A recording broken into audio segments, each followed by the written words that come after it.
Hey, welcome to Writers, everybody. I'm Suzanne Lieurance, And I'm Simon Rose. and today we're going to be talking about something that many writers struggle with, and that is visibility.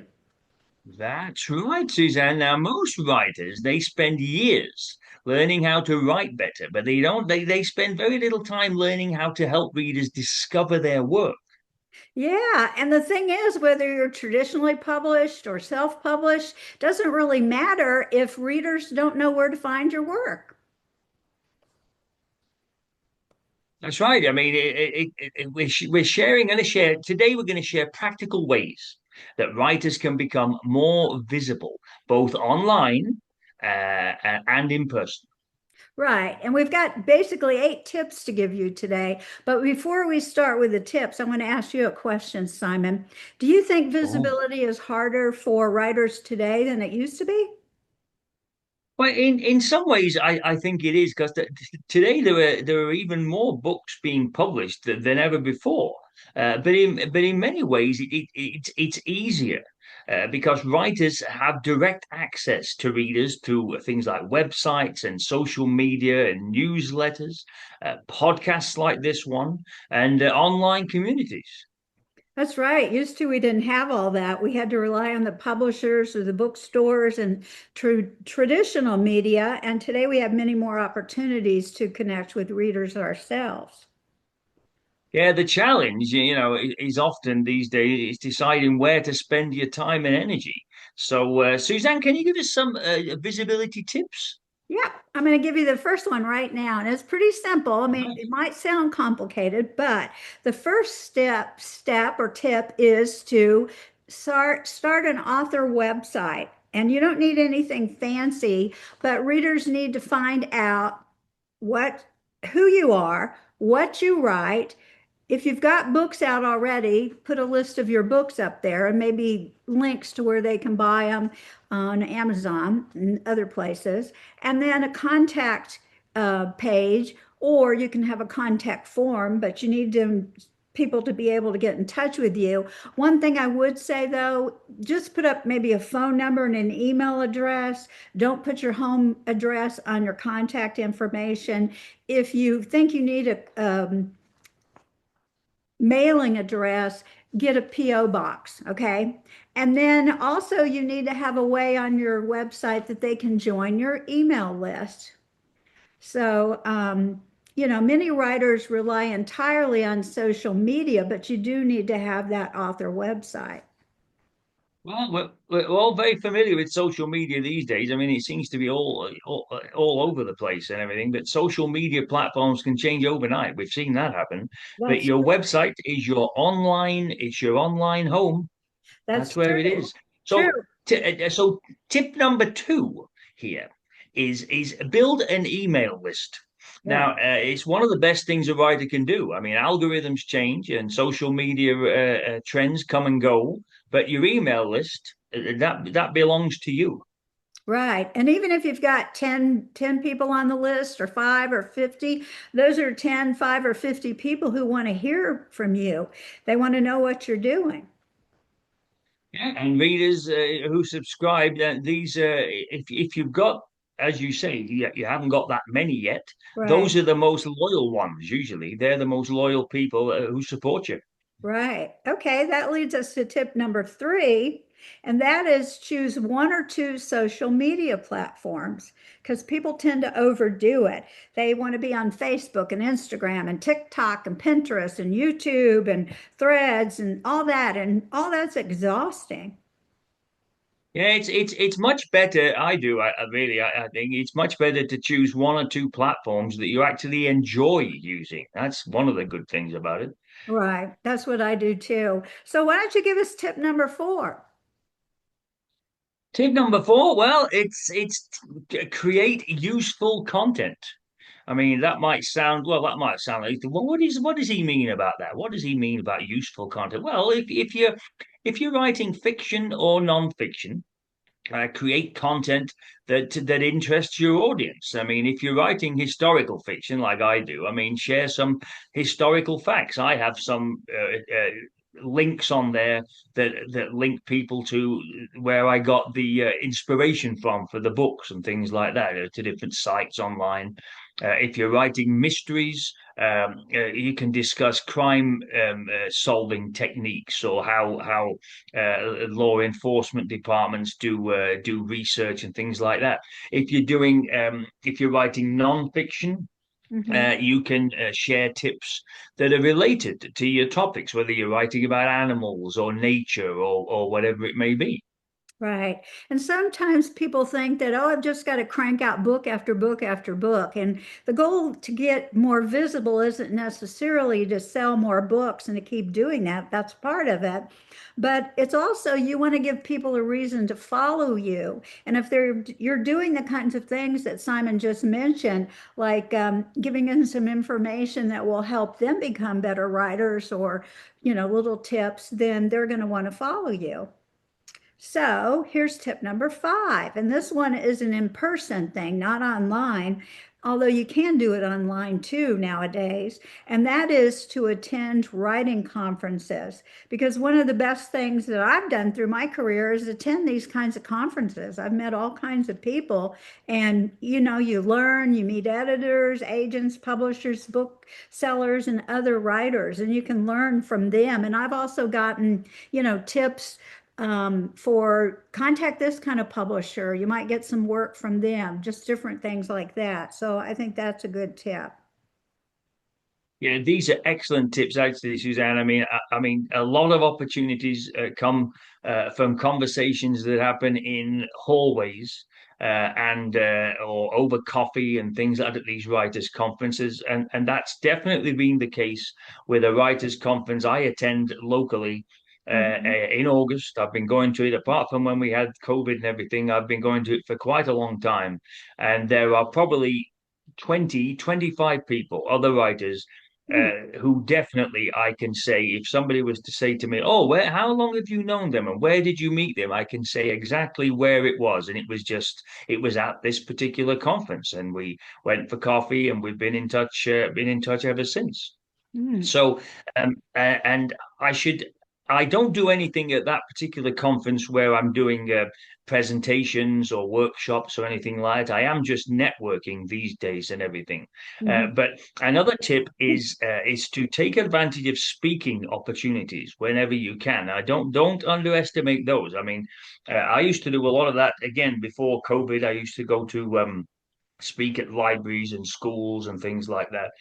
But there are also writing groups and book clubs and community organizations, even small groups, small audiences can lead to big opportunities later on. Yeah, you just never know. And people, they remember authors more if they've met them in person. So that's always a good way. Get out there and speak to people. So here's tip number 7, and that is support other writers. And this is one that often gets overlooked because if you want visibility, you can help other writers become visible too. You can share their books, attend their events, interview them, recommend their work, things like that. Yeah, I mean, writing communities are built on relationships, really, not competition. I mean, this leads us, I suppose, to tip number 8 here, which is always be ready to talk about your work. Now, I mean, if somebody asks you what you write, whether it's at one of these writers' conferences or one of these other gatherings like a community group or something like that. When somebody asks you about what you write, don't panic. And don't panic. They're not putting you on the spot here or anything like that. You don't need to have this perfect elevator pitch, even if it feels like that sometimes, that you're telling people the same thing that you always do. Uh, just have a simple explanation ready. Tell people that, if you're writing fiction, you're writing time travel stories or historical fiction or detective stories or whatever it may be, picture books even for younger kids or something like that. Just make sure you've got an explanation ready so you can tell them what you do. Yeah, and just kind of keep it simple. Something like I write cozy mysteries set in a small beach town, or I write books that help writers become more productive. Just make it simple and clear. That's also a good tip for you getting more comfortable with really recognizing what you write. Learn how to create just a simple sentence that tells people who you are as a writer. Okay. So now let's switch gears a little bit and talk about a few mistakes writers make in terms of being more visible. And one mistake is they wait until their book is finished before they start building an audience. Yeah, is that right? Is that what people do? Yeah, a lot of people do. They just think, I can't put up my website yet. I don't have a book out. Or why do I need a mailing list when I don't have a book yet? And I tell them, publishers today look for people who already have an online presence and a following. So if they look at your website and you've sent them a query or a manuscript, and they look and they say, oh, wow, Simon Rose, he hadn't had a book out yet, but he's got 1,000 or 2,000 followers on Facebook, and it looks like he's got an email list started, then they know that it'll be easier for them to sell your book because you've got people there waiting to buy it. Well, I'll have to get moving then and make sure I get my next book done as soon as possible. Yeah, okay. Which leads you to know what? That people spend one mistake, they spend all their time promoting and very little time writing. But I don't think you have that problem, do you? Aren't you always writing and promoting? Well, it seems like I don't seem to have time for anything these days, but yes, I'm doing both. I mean, I've been doing things this year. I didn't normally do a lot of events and between the festive season and the spring, but I did seem to this year. I was contacting local groups about if they had events later in the year, and were getting back to me and telling me, oh yes, we have a spring event, and so I signed up for that, and so I've been doing things with them, and I'm doing stuff now in the summer and all sorts of things, and I'm writing books as well because I don't know how I'm finding the time to do this, but I seem to be. Yeah, okay. Another mistake is trying to copy what other writers are doing instead of finding what works for you. And I see that a lot. People get real tied up these days with, what's selling on Amazon and who's, a really popular writer. Oh, she writes this, so maybe I should do that. But it really works out better if you try to write what fits you and your interest rather than try to be a writer you're not. Yes, I suppose so. I mean, the visibility should fit your personality and your goals, really. Right. Yeah. And that takes a little while for people to figure out, what they want to write. So I'd say, take some time to figure out who you are as a writer and then just go with that. So that's our 8 tips for today. If you take away just one thing from this episode, I hope it's this, that visibility isn't about becoming famous. It's about making it easier for readers to find you. And visibility, despite that we've put it all in one episode here, or these tips all in one episode, visibility doesn't happen all at once. It's built one blog post, one event, one newsletter, one conversation in that hallway at the event, one reader at a time. Right. So this week, choose just one thing you can do to become a little more visible. Yeah, maybe update your website. That's one thing actually I did this week. I had noticed on my own website that I had not updated my events that I'd been to. I think I'd marked down ones that I was at last Christmas time and things, but I hadn't updated the list, which Mhm. showed people what I'd done in the spring and what I was hoping to do in the summer. So I needed to do that. I don't know why I'd missed that, but I went Mhm. on there and did that. You can decide to start a newsletter. Even if you haven't got much to put in it and you don't have a mailing list yet, start a newsletter. There's lots of different organizations and things where you can get a newsletter done. You can attend an event either now or in the coming months. Um, You can post consistently online. I know that's something again you could even mention that earlier when we were talking about mistakes that writers made. Mhm. If you have something like a blog and you're posting on it once every 18 months or something, well, you're not going to get much impact out of that. But I mean, we will be talking about that in one of these tips in another podcast. But consistent posting online is important to do.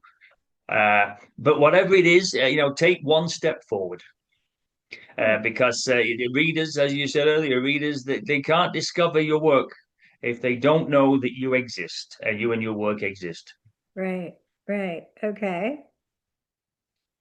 So that's all for this week. But before we go, let's tell people where they can find out a little bit more about us and the things we've got going. First, I want to mention all this month at writebythesea.com, we have monthly themes, and our theme for June is visibility as a writer. So at that site, writebythesea.com, you'll find all kinds of blog posts and other resources there to help you become visible. So just visit that. What about you, Simon? Where can they find out more about you and what you're doing to become visible?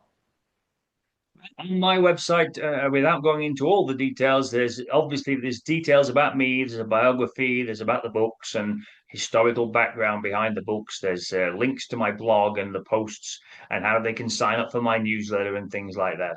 And my website is simon-rose.com. You can go there and learn all about me. Right. And we'll have those links in the show notes here for this episode. So that's Well, what all about you? What about you? Where can they find you? at writebythesea.com. Oh, of course, yes. How could I forget? Yes. Yeah, yeah, that's where they'll find me. Also, I invite everyone to sign up for my free newsletter, and they can go to morningnudge.com and sign up for that, or at Right by the Sea as well, but either one of those. So, you know, let's just see. We can help each other become more visible too. We're doing that all this month at Right by the Sea by sharing each other's posts, sharing each other's Facebook posts and Right. things like that, blog posts. So it really doesn't take as much work as you think, particularly when you work with other people to become more visible. Then you pick up some momentum and you keep going. But I think one of the most important words we've mentioned today is consistency, because people forget about you in today's world if you aren't sort of out there on a consistent basis because everybody else is. So just be sure you're blogging regularly, you're posting to at least one social media site regularly.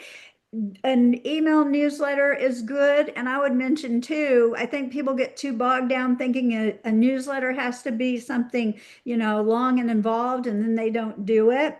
I tell people if you post to your blog once a week, all you've got to do is email people on your list and say, hey, here's my new blog post for the week. Take a look. And then just give them the link to that post. So that's All easy. right. And that's a great way to Sounds stay good. connected without having to come up with a lot of new information. All right. So, well, we will see you next week. So until then, yeah, Happy writing. yeah. Happy writing. Yeah, Bye for now. let us see you out there. Thank you.